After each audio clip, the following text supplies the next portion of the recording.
மறந்தும் கூட வருகின்ற நவம்பர் 19ஆம் தேதியில் வரும் சக்தி வாய்ந்த சர்வ அமாவாசை அன்று இந்த தவறுகளை மட்டும் செய்து விடாதீர்கள்.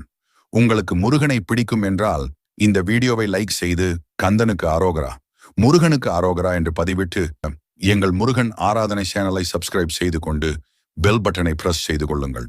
கார்த்திகை மாதம் வரும் இந்த சர்வ அமாவாசை நாளில் யாரும் இந்த 5 தவறுகளை மட்டும் செய்து விடாதீர்கள். முதலில் இந்த நாளில் தங்கம், வெள்ளி ஆகியவற்றை வாங்கவோ பிறருக்கு கடனாக கொடுக்கவோ கூடாது.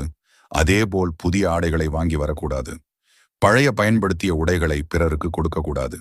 அடகு வைத்த தங்க நகைகளை இன்று திருப்பவோ இல்லை வட்டி கட்டவோ கூடாது.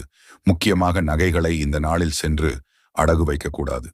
பித்ருக்கள் வழிபாடு செய்யும் இந்த நாளில் யாரும் கீரை சமைக்கக்கூடாது. இதுபோல் நிறைய தகவல்களை தொடர்ந்து பெற எங்கள் முருகன் ஆராதனை சேனலை சப்ஸ்கிரைப் செய்து கொண்டு பெல் பட்டனை பிரஸ் செய்து கொள்ளுங்கள்.